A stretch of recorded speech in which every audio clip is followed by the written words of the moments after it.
Thank you all so much for taking some time out of your busy week to join us as we talk about mastering pension management and share some tips and tricks to make it easier here.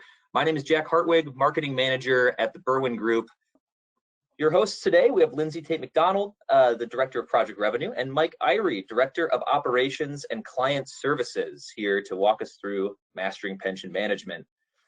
On our agenda, we have a couple areas of focus, but most are centered around participant data quality. That is pretty much the starting point for all of these, but we'll talk through some decedent identification or death audit, participant location, joint survivorship or tracking down beneficiaries, and the compliance piece, followed by a live Q&A. Like I said, if any questions pop up during the presentation, please feel free to ask those in the side box, and we will get to as many as we can. If we don't get to your question, we'll follow up with you afterwards.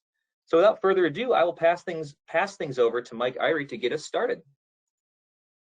Great, thanks, Jack. Appreciate it.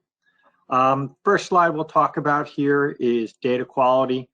We started with data quality because we believe it's the most important aspect of it. It's kind of the bedrock of how you're going to handle your pension. Obviously, it's super important because the quality of your data is going to dictate the results of how you can get accurate information on everything you're looking to get. So one of the things that we see is on average about 30 to 40% of participant information needs to be updated on some kind. Common missing or inaccurate information is around Social Security numbers. Social Security numbers being the most important because a lot of the data lookups, a lot of the information you're trying to get or find out about a participant is going to be driven off the Social Security number. So if that's missing or a placeholder or just inaccurate, that could cause downstream issues in other services. First and last name, obviously, this is important. We see that sometimes can be placeholder data or just first initial, especially around the first name.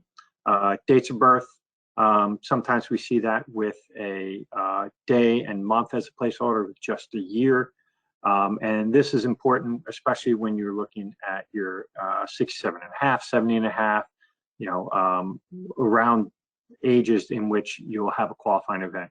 So you want to make sure that's accurate. And then addresses and phone numbers to the extent you have to reach out to participants. And we'll talk some more about addresses. But a lot of people have this information from when the plan first started, and if you never update it, as you'll see in later slides, people move around quite a bit.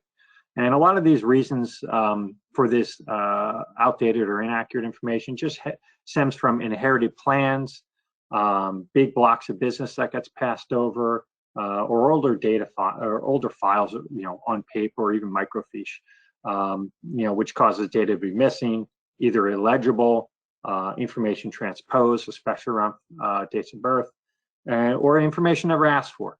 It might not just be for the participant, but it could be for spouses or other things where you don't get the full picture of the data. And when it comes time to make an action off of it, you're left scrambling. So having accurate information is going to be paramount for all the steps that we go over later on in this process. Jack, if you want to go to the next slide. And then the next thing that we'll talk about is, for a lot of pensions, you want to make sure that if somebody passes away, you can stop making the pension payment. And there are some roadblocks that come up to make that difficult. Access to the decedent data, as you'll see in future slides, we'll go over the type of data that you'll need and access to be able to see a full picture of finding out if somebody has passed away. So you'll want an access to the full picture of decedent data there. Data accuracy, obviously we just touched on that on the slide earlier as far as participant data being accurate, but also the data accuracy on the death data side. Whether that's no matter what the source is. And then if you're doing, whether you're doing this yourself or you're having somebody else help you find out about death data, it comes down to what's your system in place to help process the data that comes in. what's your process in place once you have a system to filter that data, and then do you have the people necessary to review the data, whether it's full-time staff, whether it's part-time. As you'll see in the future, in a couple slides later, it's really important to understand what it is you're looking at to make accurate decisions. So having a system, a process, and people in place that understand what they're doing is going to be really important to avoid any delays or missed deaths. And then we call out the decline of the SSA DMF because a lot of people still use that as the sole source finding out about deaths, and that was fine up until 2011, but a lot's changed since then. Jack, if you could go to the next slide. So the DMF has declined quite dramatically. In 2000, up until 2011, it had over 99% of the deaths in the US. All the states were feeding into it. If you want to know about a death in the United States, you would go to you would have access, and you had access to the DMF. You could feel confident that you had that person has passed away.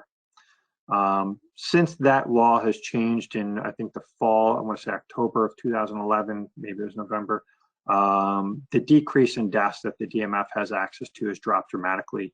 As you see in 2012, it right away it dropped to 63%. 4 years later in 2016, 36%. And as of last year, it was at 16%. And you might ask, why the dramatic drop? Well, states no longer had to report into the DMF. So the DMF is mostly comprised of, many other sources such as family members, funeral homes, hospitals, federal agencies, postal services, and financial institutions.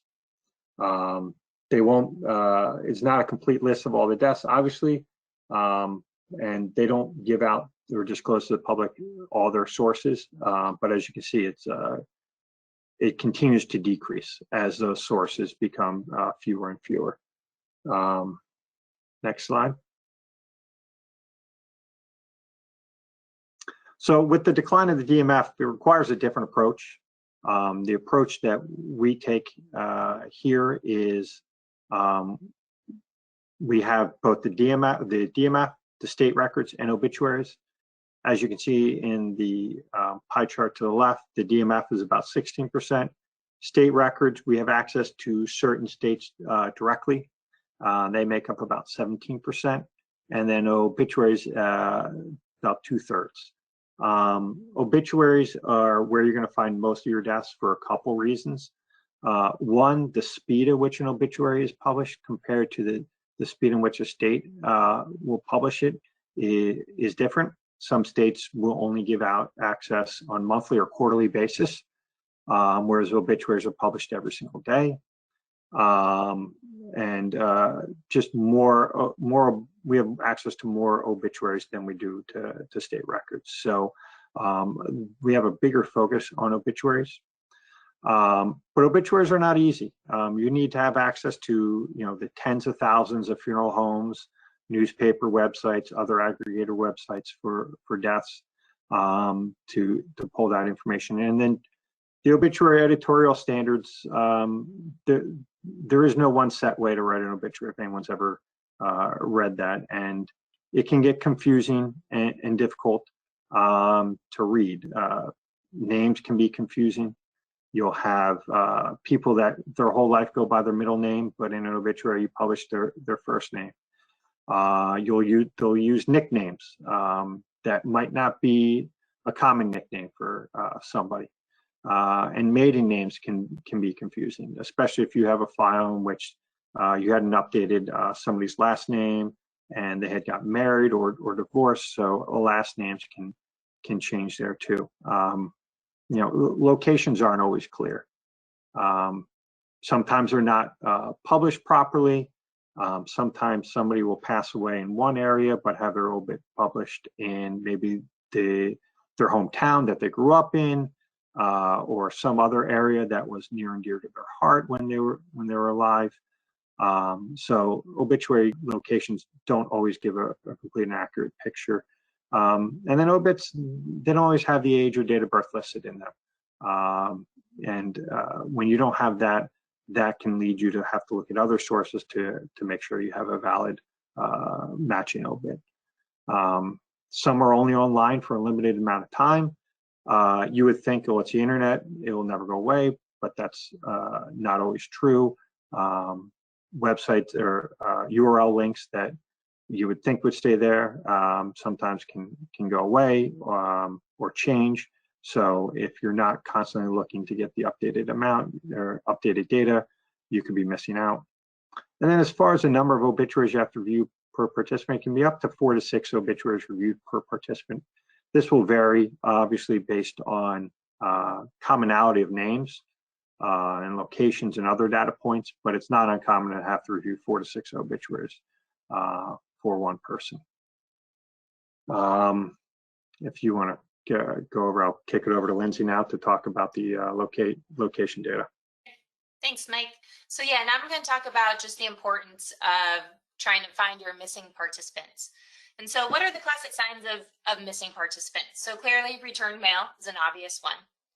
Bounce back emails, no phone activity, or no recent web activity if you have some online portals, or no longer actively engaged in managing their accounts if they're part of a defined contribution plan.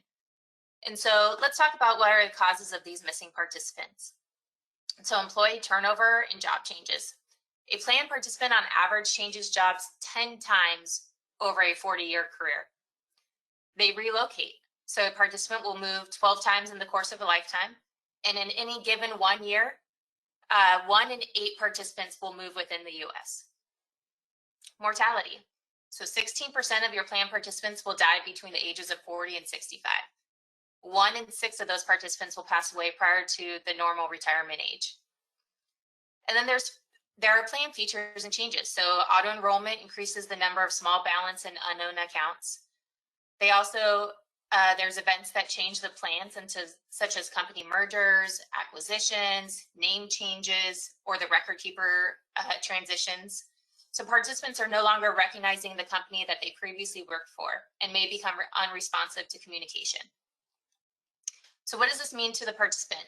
So they're not being made aware of these major plan changes, such as investment changes or these record keeper transitions or plan terminations. And then there's missed transactions, such as uncashed checks, or they're just forgetting about the plan completely. And so some reasons why this might be concerning to you is obviously this causes an administrative burden.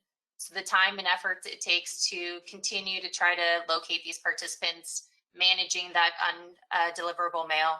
There's increased plan costs. There's fiduciary risk, which can cause penalties and pose a risk to plan audit, such as from the IRS, which is really involved because they want to collect on deferred taxes, and then the DOL because they want to make sure that participants are receiving those benefits that are owed to them. So Jack, can we go to the next slide? So we have multiple levels of services to try to locate missing participants. So part of the challenge is just knowing when and what level of service is needed for these missing participants. So we usually kind of bucket it in 2 different groups. So we have our low risk population. So these are participants that are well advanced of normal distribution event or required mailing would be considered a low risk. And so we have kind of automated searches that provide you a single best known address, so you can make that communication. And then we have more of our high risk population. So these are participants that are nearing or at a distribution event, a terminating plan, some uncashed checks, where there's more of a need for an outreach to be made and verification of those addresses. And so we really want to talk about having a really in-depth locate process for those higher risk populations where we make several attempts to contact those participants. And the service really follows kind of the DOL recommendations for locating missing participants. So we're making multiple attempts of outreach. So through mailings, we'll send up to three letters. 1 being the address of record, if that's provided to us. That's part of a DOL recommendation for locating missing participants, is they really want to see that you've attempted at least the last known address that you have on file. We'll send those letters every 2 weeks if those participants do not respond. And so, like I said, the last address that was provided to us on the file, and then a series of better known addresses that we find through commercial databases. If we don't receive responses to those letters, then we'll make a series of outbound phone calls. The phone calls can be a phone number that you've had a record on file of, and then a best known phone number that we have on file. Service also comes with options for certified mailings. So we really find that participants along the process, the more points of contact that we make, the better that the response rate is. And so typically if they receive a letter, they may put it on their desk, not look at it, followed up by a phone call or a voicemail. Now they're paying attention. And then by the time it gets to certified mail, they're more on the line of, okay, I've gotten a letter, I've gotten a phone call, I got the certified mail, what is this all about? And we find a lot of success in that operation of making that participant outreach. All right, next set. Kick it back to you, Mike. All right, thanks, Lindsay. The next part of it is when you have a joint survivorship and you or some other need to identify a beneficiary if your participant has passed away. Some of the challenges for that is identifying the spouse or first-degree relative. We've heard from clients where the only thing they have listed down for the spouse is the word spouse. Sometimes they won't even have a name, or if they have the name, they won't have the address, and that's all they'll have to go off of. So they really will have minimal information, just because the plan back then didn't really ask for it. And that would obviously hold true for first-degree relatives to the extent they needed to find out about them. If they do have the spouse, they haven't done anything to track it, so they don't know if the spouse is alive or deceased, and that would trigger what they need to do if the spouse is deceased, that they might have other obligations. And then just because the spouse was listed on the paper doesn't mean they're still married to the participant. So they want to identify the marriage status, at the time of death or at other points in time. So having that information can be helpful. Next slide, Jack. So the way we go about the beneficiary search is we have obituaries that help us find the information, but we don't just rely on obituaries. We will try to find a second or even a third source to verify family relationships, whether it's a spouse or any other first-degree relative. Our stats over the last couple of years show that we have an 80% chance of finding a spouse or giving you some sort of information about the spouse, whether they're still a spouse or they're not a spouse anymore because of a divorce. If we expand it out to any first-degree relative, about a 95% chance. So some plans will say, well, if you can't find the spouse, can you give me somebody else in the family that I can reach out to either talk about the spouse or talk about how I can get this money off my plan. So 95% chance of finding somebody that's related in first-degree relative is parent or child or sibling or spouse. And we can provide up to 15 first-degree relatives. Our main focus is on the spouse, but sometimes we can get back up to 15 first-degree relatives. And we also use marriage and divorce records. We can't give out certificates, but we have access to certain databases with this information and provide this back out to our clients, along with death records and other sources to help us validate the spouse and other first-degree relatives. So it's a comprehensive approach to looking for this information. And along with the information we provide back, it's not just the name, it's the name, the address, the date of birth, the phone number, and a date of death if there is one. So enough information that if you needed to take this, you could take it and use it to contact the spouse or somebody, because you'll have all that information ready for you to make an outreach. Next slide, and I'll pass it back over to Lindsay. Hey, thanks, Mike. So let's talk about CertiCensus. So we've talked about a little bit previously on ways that we can help locate participants, how we identify deceased participants, how we identify beneficiaries. And we were providing all of these services individually. And what we were seeing is that it's still really hard for our clients to properly manage their plans. It could be hard to identify when you have bad data. There may be limited amount of employees that are there to help work the plan. When do you decide to take action? So each time do you identify somebody as deceased, do you automatically go out and find a beneficiary? Do you do a locate search when you have one piece of return mail, or do you wait until you have 500 pieces of return mail?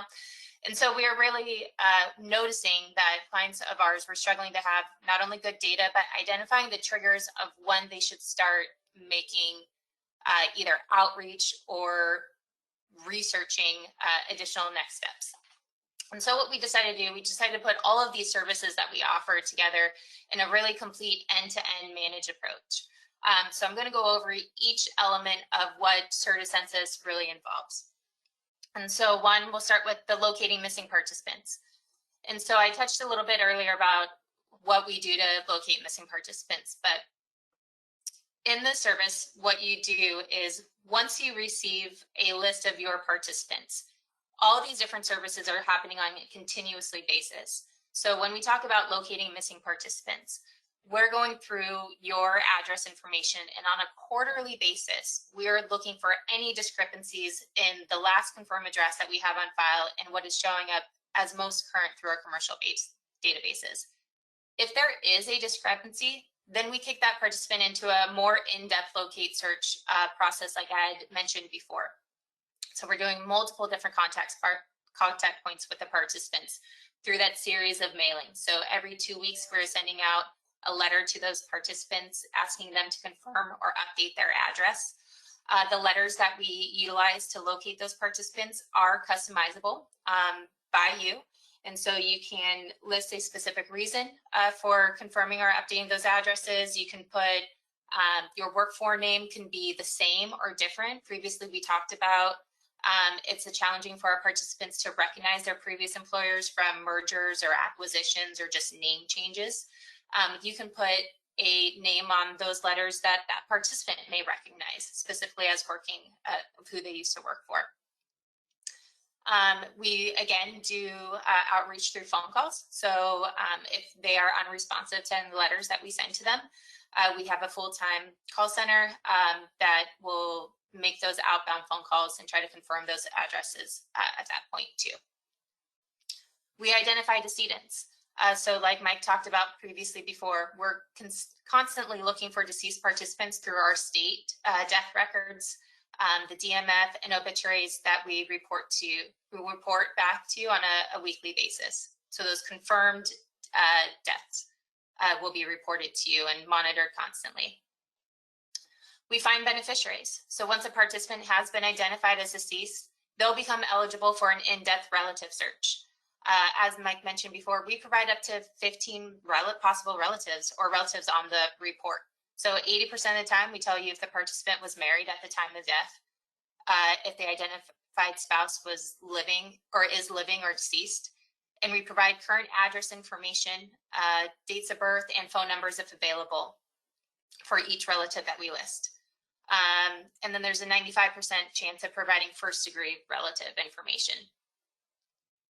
And then there's also an added step for participant communication. So with the service, we recognize that a lot of our clients send out a required mailing at least once a year. So oftentimes that looks like an annual funding notice, but we've seen SAR mailings or any other sort of communication that you would like to be sent. We track those mailings, and if it comes back as non-deliverable, that participant will automatically get kicked into that locate search that I was talking about before, the in-depth locate search where we send out a series of mailings. And then we'll start reaching out and making sure that we have updated address information. The reporting. So reporting through CertiCensus is you have access to it any time of day. So there's a portal, dedicated portal for CertiCensus clients. At any point in time, you can go and pull reports on any specific aspect of the service, or you can pull a full audit report, and it'll show you detailed information on each participant. So if they're a death audit, who's deceased, the date of death, the source of death. If the source is an obituary, we're providing you the link of those obituaries so you can see the text. You can see locate aspects, so confirmed addresses and participants that are in progress. When we say in progress, where they're in the middle of a locate search, so they're in the middle of either us sending out letters or making those phone calls. If they are in progress, you see all the address information that we're attempting and the phone numbers in which we're trying to contact them at.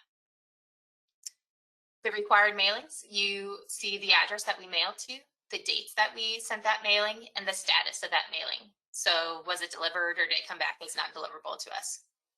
And then the full beneficiary details you have access to. So you'll see all the relatives that were identified, like I mentioned before, their addresses, their phone numbers, all the information you need to make contact with those.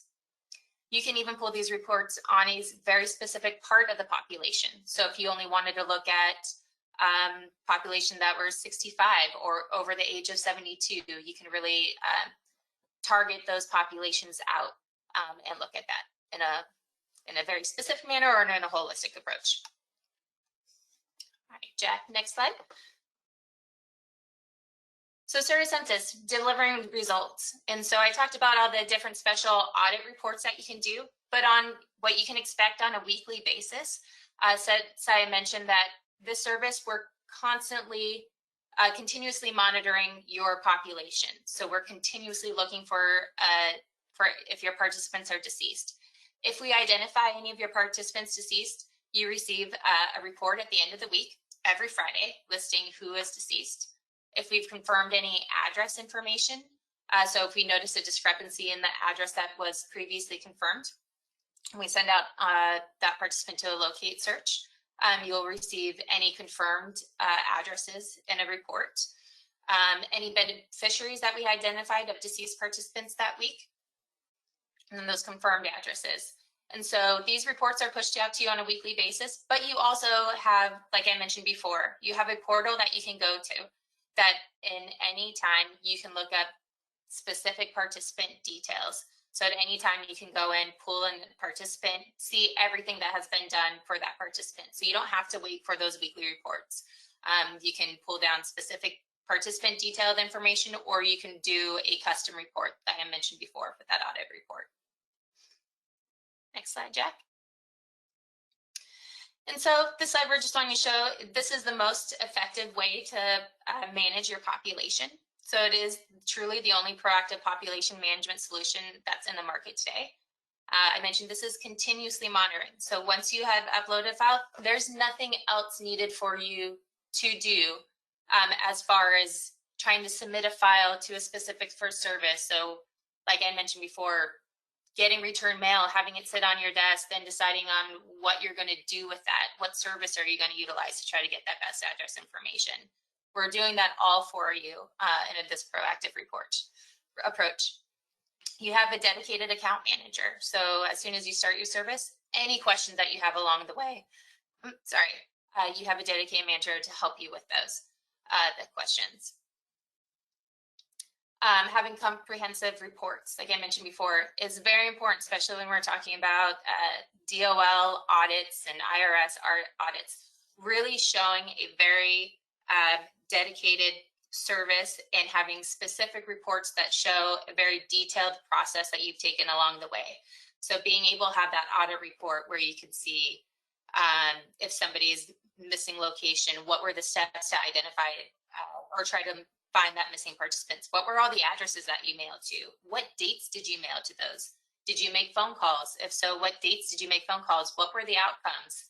Are they deceased or not? If they are deceased, have you attempted to identify those beneficiaries? So really having that detailed process on every participant to really help you get through, or if you're ever in an audit type situation, really having everything documented in one place that can show that you've done everything that you can do in their way. And then making sure you're confident in that your data is secure.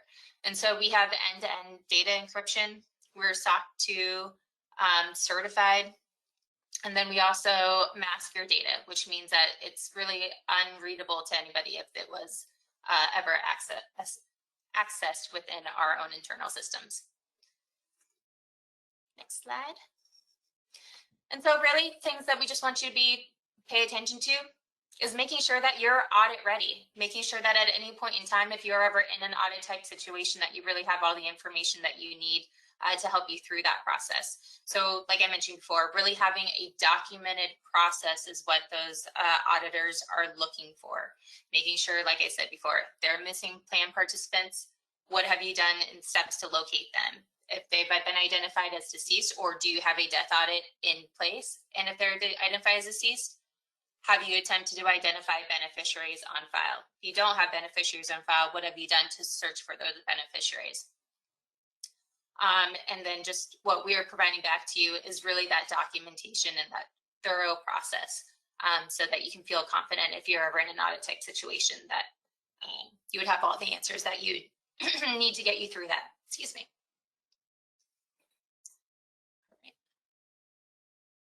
All right, so now we've come back to the end of our presentation and where we're going to do some Q&A. So Jack, I'll kick it back over to you to address any of the questions that have come in. Perfect. Yeah, that sounds great. We had a few questions pre-webinar, so we will get through those first. And the first question is, can this be used to find terminated 401k participants? Yep, so I'll take that question. Absolutely. You can use this to identify terminated 401ks populations. So CertiCensus, like I said, is a very holistic approach, really taking every steps as far as plan management. You can also use these services like on a one-off type basis. So if it's just like specifically 401k termination, you can utilize more of like an extensive locate search, kind of an a la carte fashion, to help you through those as well. Yeah, and that segues perfectly into the next question, which this is an individual who prefers to do all the mailings in their office, but they were wondering if the services are available a la carte. So it sounds like yep. They are. Yeah, so yeah, I'll just expand. So like I mentioned before, we were doing these services more a la carte fashion previously. So we had many different types of locate services. We have services to cleanse your data, as we mentioned before, garbage in, garbage out. So it's really important that you have good and accurate information. We were doing death audits as an a la carte service before, and also research on beneficiaries. So yes, you certainly can do all those services or searches individually. We just felt that from feedback from our clients, it was still hard to manage those plans, especially those smaller plans, in a really effective way. And so you're more proactively manage those plans instead of being reactive, right? Waiting for return mail to identify as a trigger to do something. So those kind of situations is why CertiCensus became very prevalent, and that there was a need for this.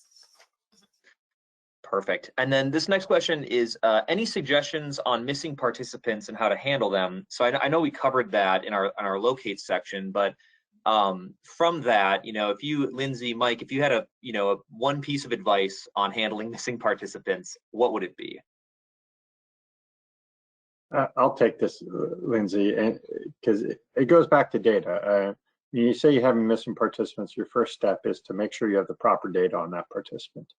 Do you have the correct social, their name, their address? And then once you determine if you have all correct and accurate data, then your next step would be to have an outreach. That's where our CertiCensus part with our mailings, our phone calls, multiple touch points, continuously monitoring them comes into play. So make sure you have the correct data, and then make sure you make outreaches. Great. That is perfect. And then there is a second part to that question, and that is, what about whether ex-employees should stay in the plan? I think they should look at what their plan says on how to handle that. Okay. Since we don't oversee their plan, I would kick it back to them and ask them to look at what their plan documents say. Perfect. And then this one, I think it relates to data, and what makes your group, our group, different from others in identifying these individuals and being able to track them down despite the decline of the SSA DMF and other state resources. What makes us different from other groups? I'll take that one too, Jack. Well, it's our comprehensive approach. The DMF, as we showed on the slide before, is only 16%. We have access to state data, and that gets the other 17%. But the ability to go out and look at obituaries and to review them accurately and quickly is really kind of what I would say sets us apart. The government agencies would be limited to specific states or specific departments. Where we are broader and we have a better ability to see, throughout the whole U.S. Perfect. So this relates back to the beneficiary search here capability, and that is from a question is, our pension system grants surviving spouse benefits so long as not remarried. Aside from self-reporting by surviving spouse on annual basis, how can a pension system monitor if a surviving spouse has remarried? I think that's a great question, and that's where the Benny search can help fill that gap. We will look at not just what happened in the first marriage, but it's not uncommon for us to find multiple marriages, and can kind of help fill that gap. And point you in the right direction as far as here's a potential, additional spouse, maybe somebody else had remarried, so we can help give additional information about that. Perfect. And love this question here. What makes this product a proactive approach? I can take that one. So CertiCensus is more proactive approach because you're submitting one file and it's doing multiple things. So when I think of being reactive, it's waiting for, like I mentioned, like that non-deliverable mail to sit on your desk, to try to make these outreach on yourself to participants and you're not getting any sort of responses back. That triggers you to think of something else to do to try to identify those addresses or identify those beneficiaries, or sorry, those participants. So CertiCensus, it's doing all those steps in an automated fashion for you.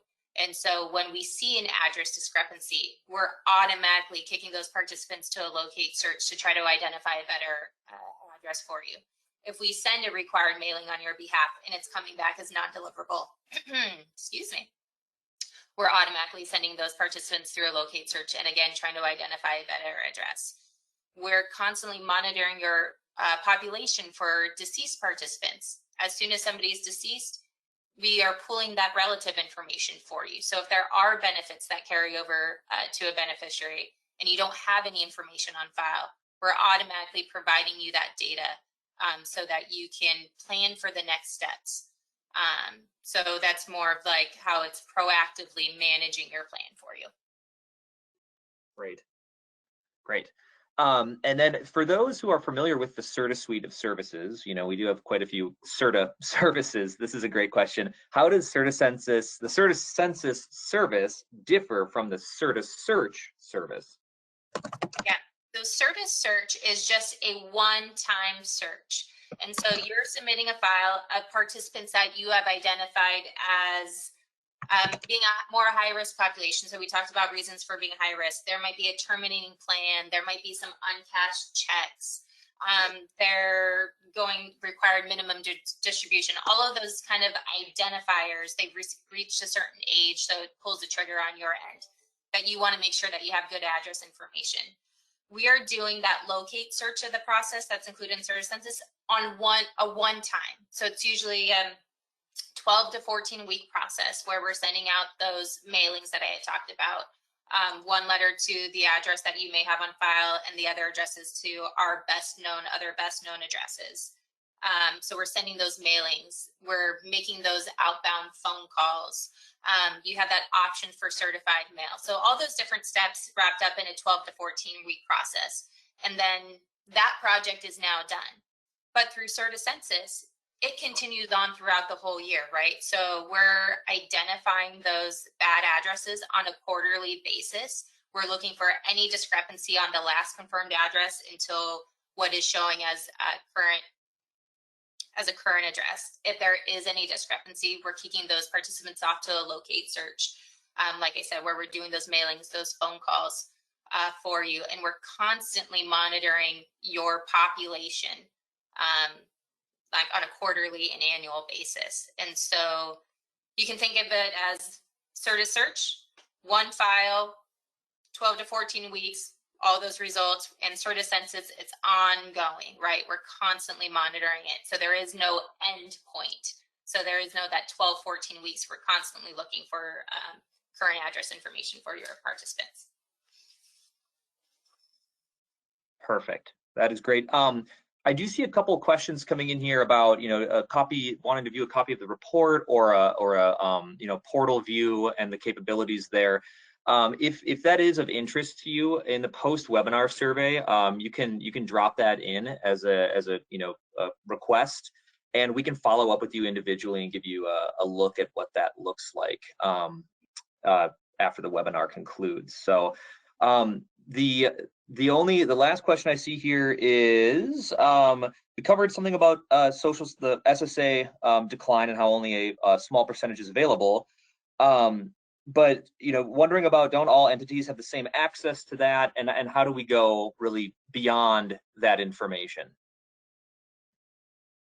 Sure. So I can help answer that. I'm not sure what they mean by same access. You have to sign up and get registered for access to the DMF. But as we showed, if all you did was focus on the DMF, you're likely only going to get about 16% of the deaths. And if you're not looking at getting access to state deaths or obituaries, you're missing out on the largest piece of the pie there. So we believe the comprehensive approach is the best approach. And within CertiCensus, where it's not just those, DMF, state, and obituaries, also the mailings can trigger it sometimes too. So we really do what we call belts and suspenders type approach, where we're trying all possible avenues to try to find out about somebody passing away. Great. That is perfect. And then the last question I see here, sorry, we have one more pop in, and I think this will be all the time that we have for questions. But like I mentioned, feel free to drop a question in that survey and we'll follow up individually after. For low-risk missing participants, what steps are conducted to find them before putting them through the in-depth search? Can you say that one more time, Jack? Yes. So for those low-risk missing participants, what steps are conducted to find them before putting them through the in-depth search process? So if we're talking about within the CertiCensus, well, let's talk about it individually. So we consider low-risk populations, so kind of required mailings or annual notices that we send out to participants. And so we have individual services that we offer that kind of just provide a single best known address back to you. And so we're not actually making an additional step outreach to confirm that address or not. We give you a single best address, and then it's up to you to reach out to that participant. Return mail is a possibility through that service, just because working with commercial databases, it's not always 100% accurate. So we find on average, usually somewhere around, 15 to 20% of those single best known addresses, there is a possibility that comes back as returned to you. And that might kick off to doing something more in-depth with us. But if we're talking about within CertiCensus, you're actually submitting your whole plan. And so What we're doing to manage that is on those quarterly address checks. We're just seeing if the address that we have on file is still what's showing current through commercial databases. If it is, we still consider that more of a confirmed address.